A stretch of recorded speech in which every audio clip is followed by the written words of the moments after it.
Bismillahirrahmanirrahim. Saya Dwi Nuriana selaku narasumber ataupun instruktur untuk anyaman Upiah Karanji yang diselenggarakan oleh UPTD Museum. Alhamdulillah kegiatan ini bisa dilaksanakan dengan belajar bersama membuat Upiah Karanji.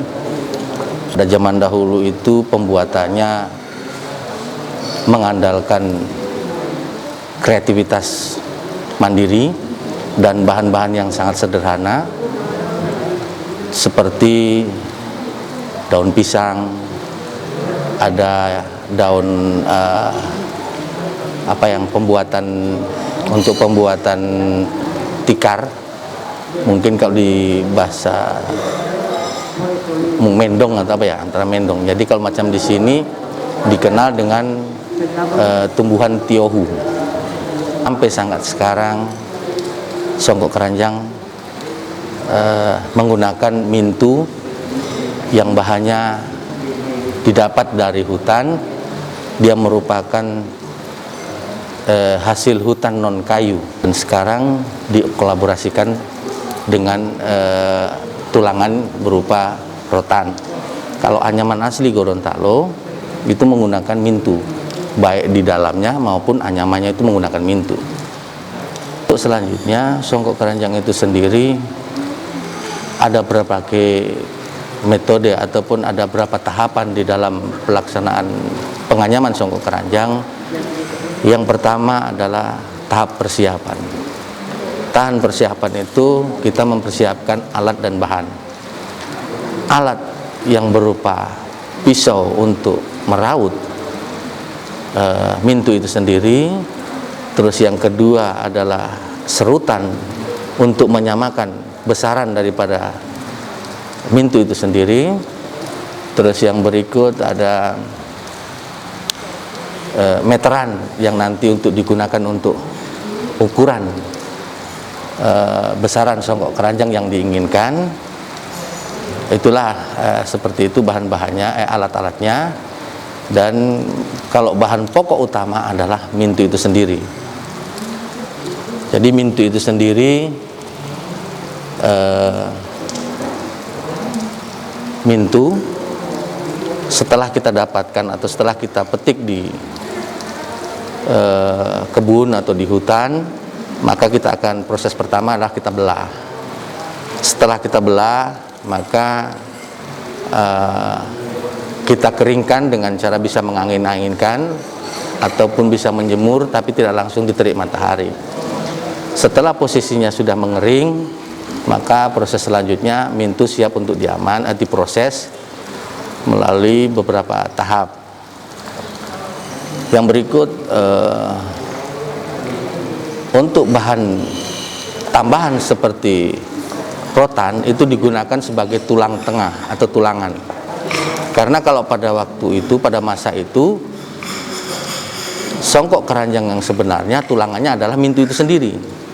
Mintu yang dibelah dua. Tapi untuk saat ini, untuk memperkokoh atau bisa lebih kuatnya lagi, maka tulangannya diganti dengan rotan yang diraut menjadi bulat-bulat kecil. Setelah bahan-bahan dan alat-alat sudah disiapkan, maka tahap kedua adalah proses penganyaman. Proses penganyaman kita lanjutkan setelah tadi posisi sudah dibelah, sudah diangin-anginkan. Selanjutnya adalah mintu kita raut dengan menggunakan pisau. Itu kita raut dengan menggunakan pisau. Boleh Ibu mau permisi ya.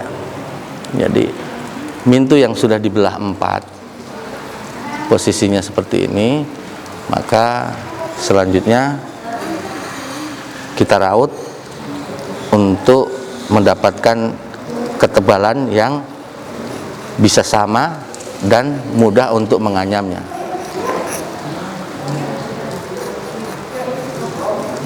Proses raut, hendaknya kita meringankan tangan, karena kalau posisinya tangan kita berat maka dia akan putus. Setelah kita raut, maka langkah selanjutnya adalah kita memasukkannya di serutan. Serutan ini fungsinya adalah untuk menyamakan besaran pintu yang akan dipakai untuk menganyam songkok keranjang.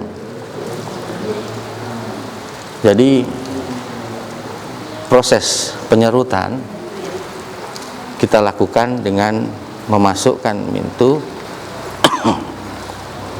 selanjutnya kita tarik dari posisi yang paling besar sampai nanti kita akan tentukan posisi yang paling kecil yang akan kita pakai.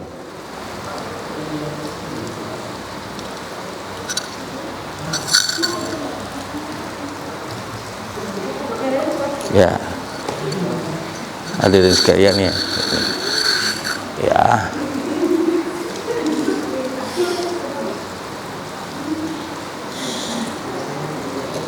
Ya. Ya. Setelah kita tentukan besaran pintu yang akan kita anyam, selanjutnya adalah proses penganyaman itu sendiri. Untuk ketebalannya kita pastikan lagi, jangan sampai masih ada yang posisi tebal. Ya.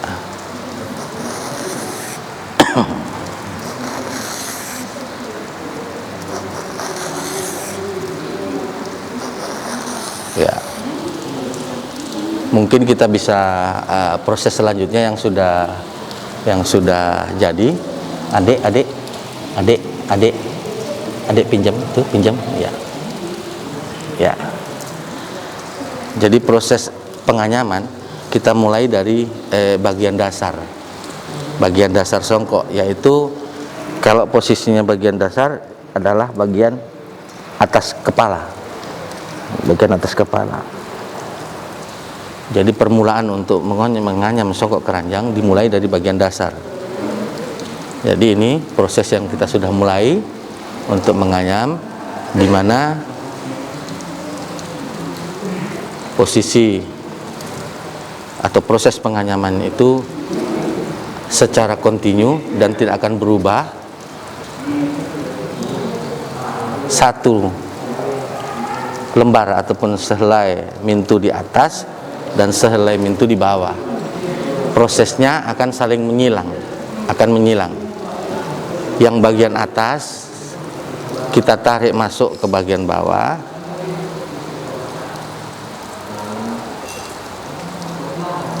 Ya. Setelah masuk di bagian bawah, maka kita akan kaitkan atau kita lingkarkan posisi mintu atau posisi rotan bagian bawah. Setelah itu kita tahan dan helai yang satu yang tadi di bawah kita lepaskan untuk kembali ke atas. Begitu berulang sampai prosesi anyaman selesai. Setelah di atas, maka kita kembali seperti tadi, kita akan silangkan untuk mengikat milu itu.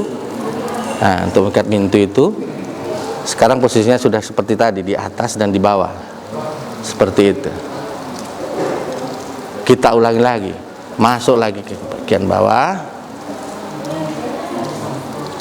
Setelah itu kita ikat lagi di rotan yang bagian bawah, kita tahan, yang di bawah lepas lagi, seperti itu. Itu prosesnya berulang seperti itu. Lingkarkan lagi ke atas, seperti itu. Setelah proses selesai satu lingkaran bagian dasar, boleh nanti saya ambilkan contohnya yang untuk lingkaran bagian dasar. Ini saya perlihatkan ini posisi yang sudah masuk untuk putaran hampir setengah, tapi ini yang premium.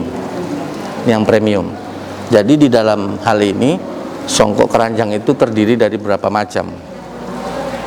Ada yang kasar atau kodian, ada yang setengah halus, terus ada yang halus. Nah, ini yang halus, yang premiumnya. Kebetulan tadi disiapkan juga yang ya ada 3 macam. Ini yang posisi kasar atau kodian. Jaraknya berbeda juga. Kalau ini halus, ini yang kasar. Nah, proses selanjutnya setelah selesai menentukan posisi ukuran yang akan dibuat, maka selanjutnya kita kunci, dan ini proses untuk anyaman samping, di mana anyaman samping tetap menggunakan rotan, tapi dia bentuknya sudah pipih. Kalau di dasar sini di atas itu rotannya bentuknya bulat, tapi posisi samping dia sudah dalam bentuk pipih untuk turun ke bawah. Jadi ini sudah mulai proses untuk anyaman samping untuk di tahap 2. Proses anyamannya sama, anyamannya tetap sama. Jadi yang satu menghadap ke bawah, satu menghadap ke atas, posisinya sama. Nah, selanjutnya kalau posisi samping sudah berjalan, kita menaruh atau menorehkan motif daripada songkok keranjang itu yang lazimnya ada di Gorontalo. Itu motifnya adalah motif liris, itu yang aslinya. Motif liris dengan motif miring, itu yang aslinya. Jadi songkok keranjang yang asli atau ciri khas Gorontalo yang ada adalah seperti ini. Untuk bagian dasarnya itu kecil, dan dia posisinya terbuka, seperti itu. Nah, tetapi seiring berjalannya waktu, karena konsumen juga banyak yang berinovasi, maka songkok keranjang itu akan berubah bentuk seperti ini, seperti songkok yang nasional. Jadi rata,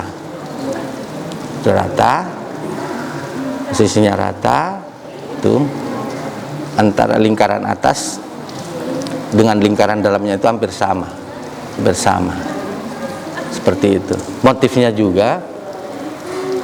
juga coraknya juga sudah berbagai macam, di mana motif yang layak di Gorontalo adalah motifnya seperti ini, motif liris atau taroni itu ada.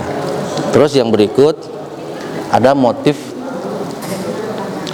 ini. Ini sebenarnya dasarnya adalah sidu, jajaran genjang. Jadi dasarnya adalah jajaran genjang, tapi ditarik panjang. Jadi istilahnya di dalam bahasa Gorontalo mungkin sidu Polandia, artinya sidu yang dibanting begitu ya, seperti itu. Kalau yang ini sidu yang memang betul-betul sidu, jajaran genjang yang berdiri, ya kan? Jajaran genjang yang berdiri. Itu motif yang ada, dan sekarang yang banyak yang laris di pasaran adalah motif seperti ini. Itu seperti ini. Yang berikut ada lagi motif yang namanya motif bunga cingkeh. Motif bunga cingkeh. Ya, seperti ini. Ini adalah motif bunga cingkeh. Simple. Jadi artinya sebagian konsumen yang ingin simple, tidak ingin rame, tidak ingin ribut, biasanya memakai motif ini, motif bunga cingkeh. Selanjutnya ada motif tulisan, seperti itu. Dan insya Allah ke depan generasi muda kita akan mencintai budaya Gorontalo, akan terus melestarikan anyaman Upiah Karanji ke depan dan sampai anak cucu kita. Demikian, terima kasih. Wabillahi taufik walhidayah. Wassalamualaikum warahmatullahi wabarakatuh.